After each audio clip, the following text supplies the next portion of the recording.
पति की रहस्यमयी मौत के वर्षों बाद काजल अपनी 9 साल की बेटी शानवी को लेकर अपने पुश्तैनी गांव धूपगढ़ लौटती है, जहां उसकी बचपन की हवेली वीरान पड़ी थी। मगर उसमें एक दरवाजा ऐसा था जो कभी नहीं खुला था। दक्षिण दिशा का लोहे की जंजीरों वाला कमरा, जिसके बारे में दादी कहा करती थीं, यहां देवी की छाया सोती है। पहले ही रात शानवी नींद में चलती हुई उस कमरे के सामने जा खड़ी होती है और आंखें खोलती है तो वे पूरी काली होती हैं। वह बुदबुदाती है, मां आ रही है, उसने मुझे चुना है।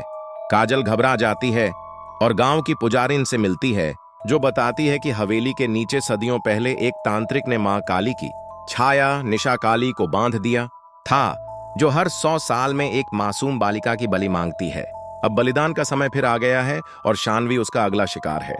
एक रात जब हवेली में तूफान आता है, शानवी अचानक गायब हो जाती है और दक्षिणी दरवाजा अपने आप खुल जाता है।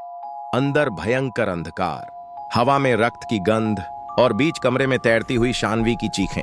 काजल डरती नहीं, वह देवी काली की मूर्ति के सामने खड़ी होती है, अपनी मांग में सिंदूर भरती है और त्रिशूल उठाकर उस छाया के सामने जाती है। वहां वह सिर्फ एक मां नहीं रहती, वह खुद शक्ति बन जाती है। एक मां जब काली का रूप लेती है तो राक्षसी छाया भी कांपती है। उस रात काजल अकेली लौटी, मगर अब वह सिर्फ मां नहीं थी, वह मां काली की जागृत छाया थी।